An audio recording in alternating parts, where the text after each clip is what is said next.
নমস্কার বন্ধুরা, বাংলা গল্পে সোনাঝুরিতে সকলকে স্বাগত। শুধু বন্ধুরা, ভিন্ন স্বাদের গল্প শুনুন, সঙ্গে থাকুন এবং উপভোগ করুন।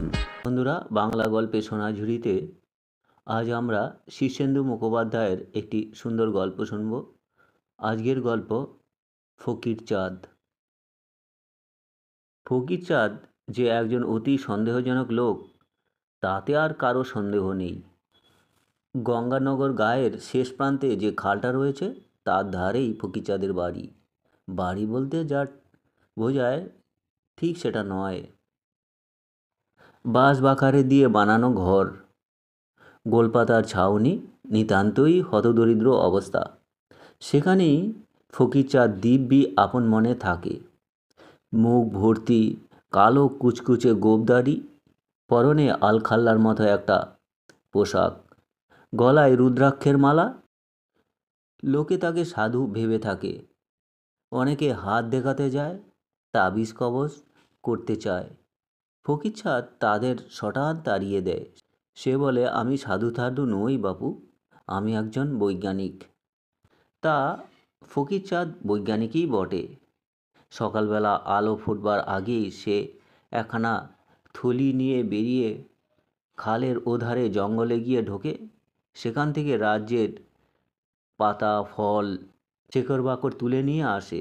তারপর হামানদিস্তা দিয়ে থেতো করে তাতে কী সব মেশায় কে জানে। তার ঘরের কাঠের তাকে সারি সারি শিশিতে সেই সব পাতায় ভর্তি তরল ওষুধ, বড়ি, গুঁড়ো ভরা ইত্যাদি। সেগুলো কার কোন যে কাজে লাগবে তা কেউই জানে না।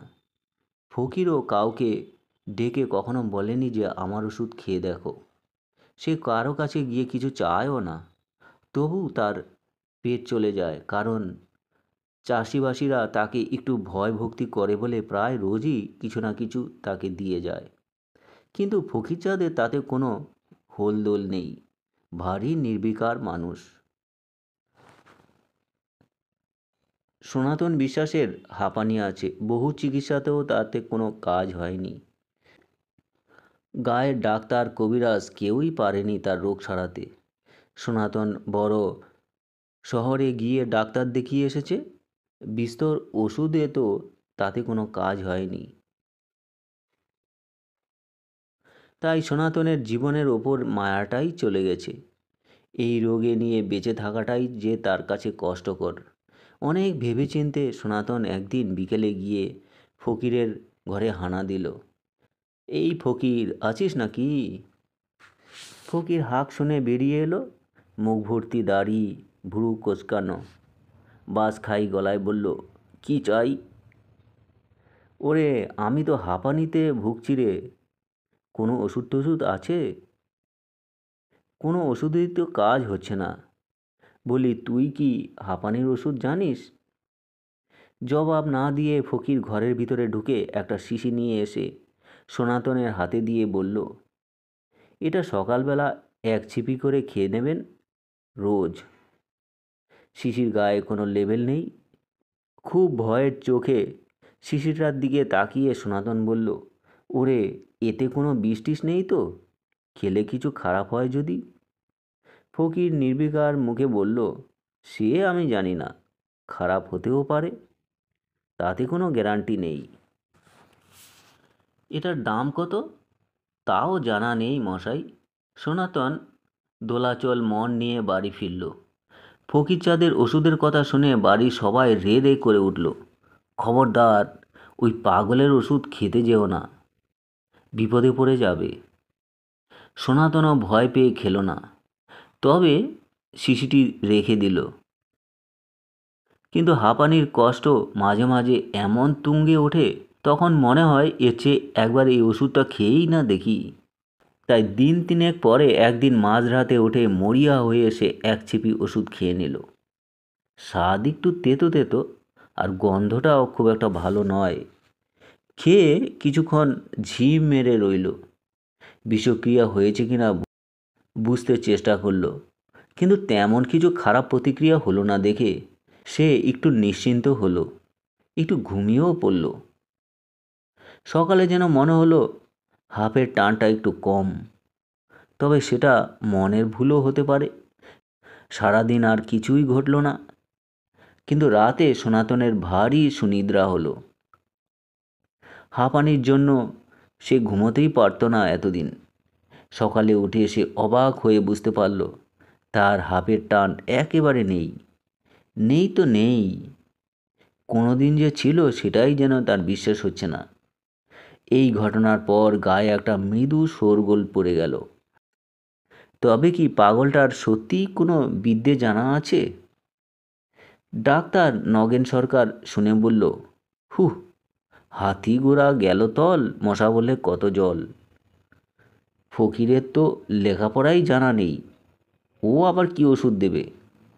সনাতন ফুঁসে উঠে বলল, দেখো ডাক্তার, হাঁপানি সারাতে তোমার পিছনে আমি অনেক ছুটেছি এবং বেশ কয়েক হাজার টাকা ঢেলেছি, তাতে কি লাভ হয়েছে? লাভ হয়েছে লবণঙ্কা। আর ফকির তার ওষুধের জন্য একটা পয়সাও নেয়নি। নগেন বলল, ঝড়ে বক মরে, ফকিরের কেরামতি বাড়ে।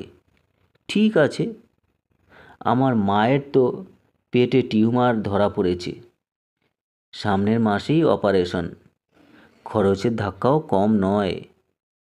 সারাক দেখি আপনার ফকিরচাঁদ, আমার মায়ের টিউমার। ফকিরকে পরদিনই দুপুরবেলা ধরে বেঁধে নিয়ে আসা হলো। ফকির সব শুনে বলল, দাঁড়াও দেখছি। তখন সে ঝোলা থেকে একটা শিশি বের করে দিয়ে বলল, রোজ সকালে এক ছিপি করে খাবে, তাতে সারবে তো? কে জানে, ওসব আমি জানি না, শুধু ওষুধ চেয়েছো, দিয়েছি।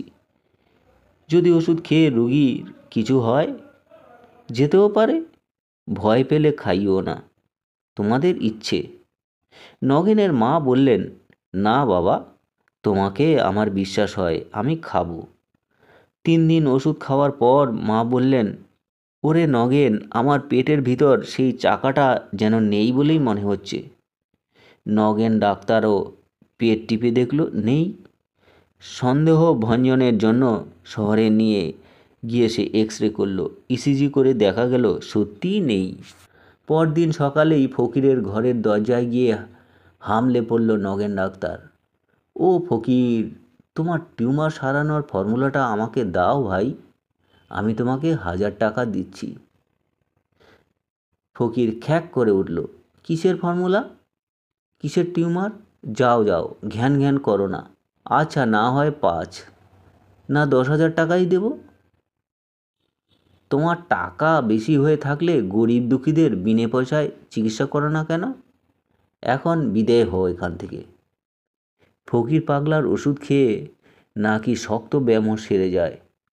আমাদের ভুজুর জন্য একটা চেষ্টা করলে হয় না? এখন তো দৈব ছাড়া উপায় নেই। ফকিরকে বাবা বাছা বলে একদিন ধরে আনলো ভজহরির বাবা। ফকির রুগী ভালো করে দেখল না, পরীক্ষাও করলো না, কোনো প্রশ্নও করলো না, শুধু একটা শিশি বের করে দিয়ে বলল, রোজ সকালে 2টো বড়ি দিয়ে দিও, আর কিছু করতে হবে না। শুধু 2টো করে বড়ি খেলেই হবে? হ্যাঁ, এর বেশি আমার কিছু জানা নেই। ও বাবা ফকির, একটু ভরসা দিয়ে যাও, এই ওষুধে ব্যাধি সারবে তো? সারবে কি না তা আমি জানি না, ইচ্ছে হলে খাওয়াবেন, নইলে নয়। কারোরই ওষুধে তেমন ভরসা হলো না। তবে ভজহরি ওষুধটা নিয়মিত খেতে লাগলো। দিন 7 পর সে টের পেল রোজ তার পেট আর পিঠ জুড়ে যে তীব্র ব্যথাটা মাঝে মাঝে হচ্ছিল সেটা আর হচ্ছে না। আরও 7 দিন পরে দেখল সে পেট শান্ত, ব্যথা নেই। ভজহরিকে নিয়ে তার বাবা ছুটল শহরে। ডাক্তার পরীক্ষা করে দেখলেন ভ্রু কোষকালেন। আরও কয়েকটা টেস্ট করতে বললেন। রেজাল্ট দেখে ফের ভ্রু কুঁচকে চিন্তিত মুখে বললেন, আশ্চর্য, কোনো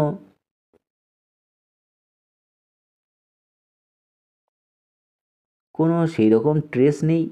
কি করে হলো বলুন তো? এরকম তো হয় না। ভজহরি তার বাবা ফকিরচাঁদের কথা বিশদ ভজহরি ও তার বাবা ফকিরচাঁদের কথা বিশদে বর্ণনা করল। ডাক্তারও অবাক হয়ে বললেন, জড়িবুটি? তাতে সেরেছে? চলুন তো, আমিও লোকটার কাছে যাব। এভাবেই রোজ ফকিরচাঁদের ঘরের সামনে ভিড় বাড়তে লাগলো। প্রথমে অল্প অল্প ভিড়, তারপর বেসামাল ভিড়। মিটিমিটি চোখে ফকিরচাঁদ ভিড় দেখে আর ভাবে, কীভাবে সেটা বোঝা যাচ্ছে না। মুখে কোনো অভিব্যক্তি নেই, কিন্তু হঠাৎ এক ঝড় বৃষ্টির রাতে ফকিরচাঁদ উধাও হয়ে গেল। পরদিন লোকজন গিয়ে দেখে ফকিরচাঁদ তো নেই, ঘরটাও কোতরে হেলে পড়েছে। সেই থেকে আর ফকিরচাঁদের কোনো খোঁজ নেই। তো বন্ধুরা, এই ছিল শীর্ষেন্দু মুখোপাধ্যায়ের একটি সুন্দর মজার গল্প। গল্প পাঠ যদি ভালো লাগে চ্যানেলটির সঙ্গে থেকে সাবস্ক্রাইব করবেন। সকলে ভালো থাকবেন। ধন্যবাদ।